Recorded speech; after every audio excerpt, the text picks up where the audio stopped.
Մինչև մի օր իմ գոլեգաներից մեկի հետ խոսում էինք բեղերով բաժակ ունենալու մասին ու ինքը իր համար բեղերով բաժակ չէր կարողանում գտնել։ Ես էլ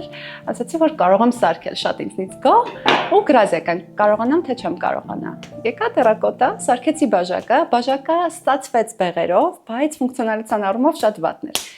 Ու չնայած դրան այդ բաժակը ես նվիրեցի, գրազը հաղթեցի։ Չեմ հիշում շարունակությունը ինչ ա եղել։ Գործերս դրանից հետո, քանի գնացել շատացել են, ինչ-որ պահի ես շատ մեծ հավաքածու ունեի արդեն տանիմ գործեր ու սկսեցի դրանք նվիրել։ Հիմա աշխարհի տարբեր անկյուններում իմ գործերից կան ապրող, ես դրանց տենց եմ ասում, իրանք տուն են գտնում։ Հիմնականում նվիրում եմ իմ սարքած գործերը։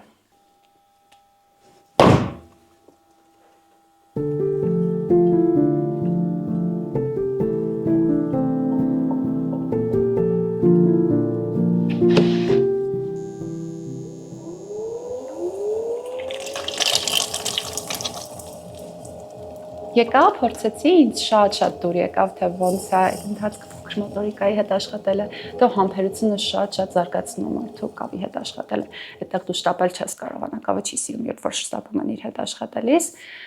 ու նաև չի սիրում, երբ որ կենտրոնացած չեն աշխատում։ Այդ երկու հմտությունները համ կյանքում են շատ պետք գալիս, համ էլ կավագործության մեջ։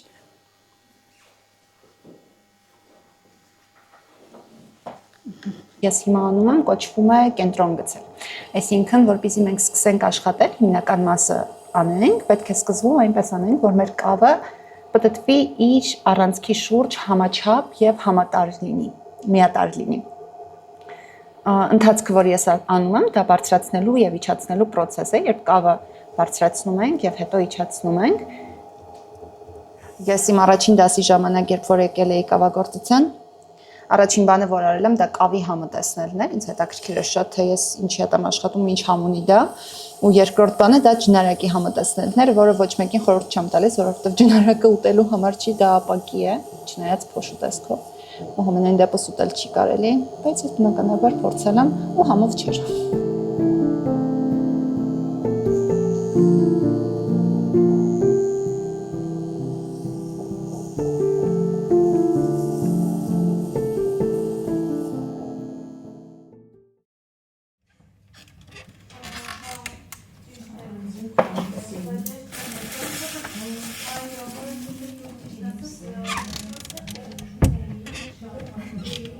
Վերջին արդյունքը շատ հաճելի է, երբ որ կա ու երբ որ լավն է,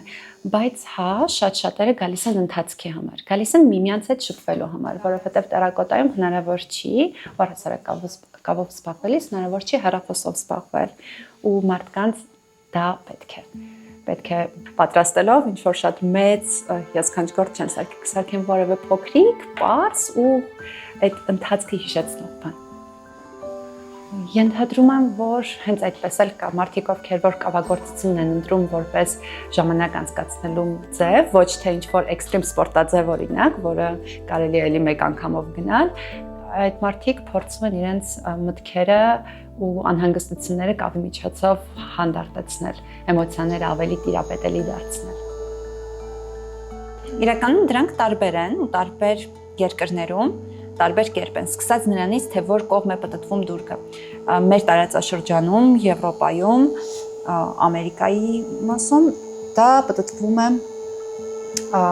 դուրգը պտտվում է ժամսլաքի հակառակ ուղղությամբ։ Մենք բոլորս սովոր ենք հենց այս ուղղությամբ աշխատել, բայց ասիական երկրներում դուրգը պտտվում է ժամսլաքի ուղղությամբ։ Սկսած դրանից տեխնիկաները տարբերվում են։ Նախ ֆիզիկական առողջության վրա որոշակի ազդեցություն ունենում է, ձեռքերը շատ լավ մարզվում են, երկրորդը այդտեղ էլ ավելի համբերատար աշխատանք է պետք ու շատ մեծ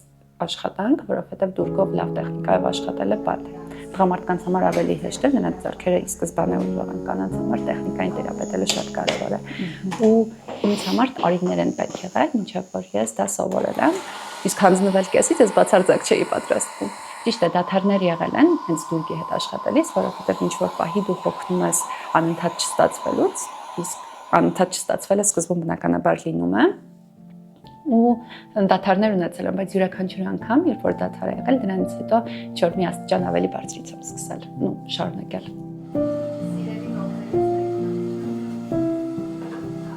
Կարող եմ լավստան երկար պատմեմ, որովհետև ինքս ինքս պետք է նկար։ Որսը կգտնեմ, բայց լավ որակի չեն լինելու։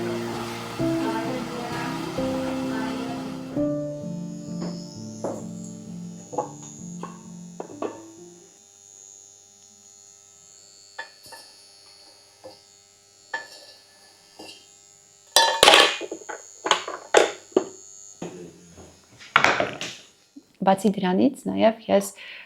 եմ, որ դա իմ համբերությունը, համբերատարությունը ավելի ճիշտ զարգացնելու է, հասկացել եմ ի սկզբանե ու ճիշտ եմ եղել։ Արդյունքում ես դարձել եմ ավելի հասկացող, ավելի համբերատար։ Իմ հիմնական աշխատանքում դա ինձ չափազանց օգնել է։